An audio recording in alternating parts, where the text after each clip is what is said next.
Assalamualaikum warahmatullahi wabarakatuh. Kali ini saya akan memberikan tutorial tentang bagaimana cara mengubah PTK menjadi buku.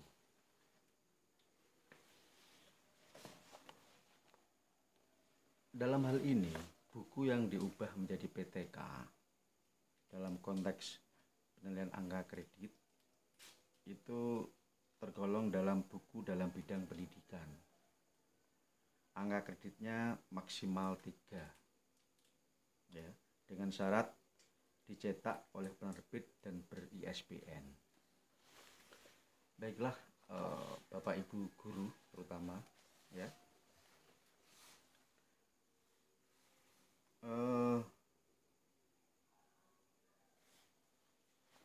PTK itu sudah punya nilai tersendiri. Biasanya nilainya adalah 4. Namun kalau diubah menjadi buku akan menjadi bertambah jadi 3. Apa itu buku?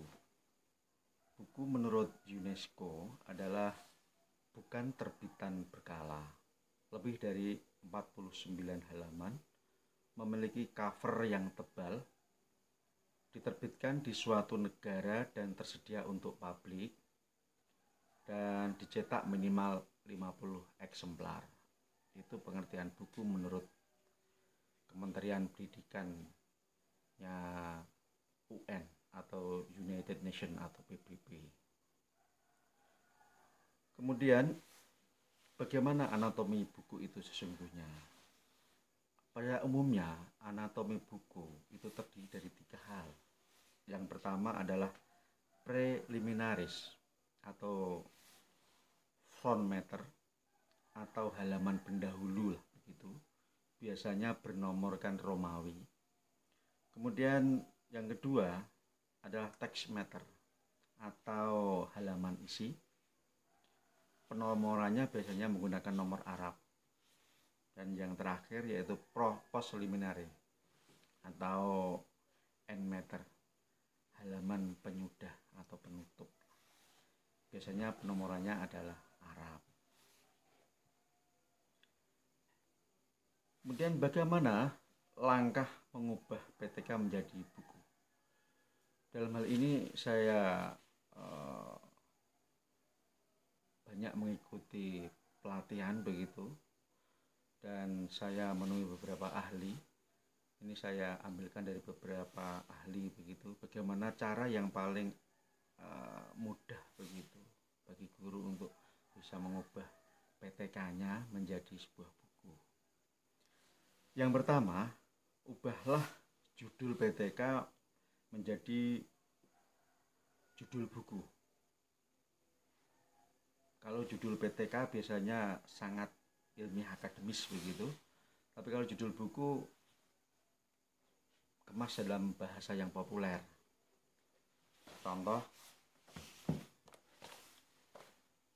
ini PTK teman saya yang berjudul Upaya Meningkatkan Keterampilan Berpikir Siswa tentang Operasi Hitung Pecahan melalui metode demonstrasi dan model pembelajaran kontekstual di kelas 6 semester 2 SD Negeri Petraman Margorejo Pati, tahun pelajaran 2015-2016. Ini kalau dijadikan judul buku kan jelek, terlalu panjang, berbelit-belit. Bagaimana jadikan sebuah kalimat yang simple, populer, tapi mewakili isi sebuah buku. Misalkan, lecut keterampilan berpikir siswa dengan metode demonstrasi dan model pembelajaran kontekstual bagi siswa SD. Nah, misalkan begitu. Kemudian yang kedua, ubah bab 1 atau bab pendahuluan di dalam PTK menjadi bab 1 dalam buku. Triknya antara lain, hapus subjudul rumusan masalah, hapus subjudul manfaat penelitian, hapus divisi operasional penelitian. Dan ubah cakupan penelitian dari hanya di dalam kelas kita ke lingkup yang luas. Artinya fenomenanya tersebut dicantumkan tetapi dibuat umum. Dan yang ketiga, ubah kalimat berdasarkan latar belakang di atas. Biasanya kan begitu. Penulis melakukan penelitian tindakan kelas titik-titik. Nah, itu menjadi dalam buku diubah menjadi buku ini ditulis berdasarkan hasil penelitian tindakan kelas yang berjudul ini. Kemudian yang ketiga, susun bab 2, 3, 4 dan seterusnya dalam buku itu berdasarkan bab 2 PTK.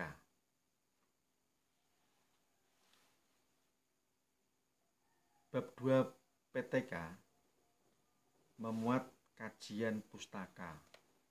Tapi dalam kajian pustaka itu termuat beberapa subbab ya, berdasarkan variabel.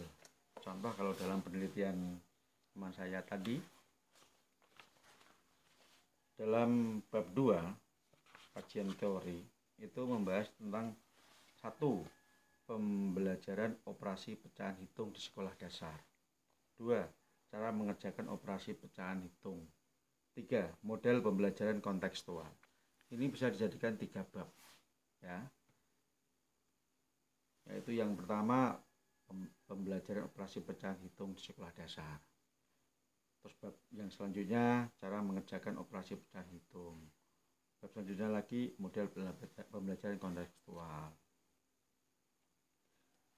Berikutnya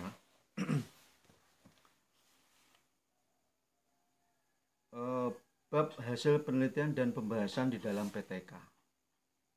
Itu bisa dijadikan satu atau beberapa bab lagi dalam buku ya. Pada bagian awal bisa diberi pengantar, misalnya uraian pada bab ini diangkat dari hasil penelitian tindakan kelas yang dilakukan di titik-titik pada titik-titik. Kemudian ditambah lagi mungkin data yang digunakan dalam penelitian tersebut adalah titik-titik yang dikumpulkan dengan instrumen titik-titik. Data dianalisis dengan teknik titik-titik dan seterusnya. Subbab berikutnya disusun mengikuti subbab pada hasil penelitian dan seterusnya. Pada intinya buku itu adalah naskah yang luwes, populer begitu, pembacanya tak terbatas segmennya. Sementara kalau KTI atau karya tulis ilmiah, misalkan PTK, disertasi, tesis, skripsi dan seterusnya, itu adalah karya ilmiah yang bahasanya adalah bahasa formal, akademik gitu. Dengan cara-cara tadi tulisan kita menjadi lengkap, sistematis dan mudah dipahami pembaca.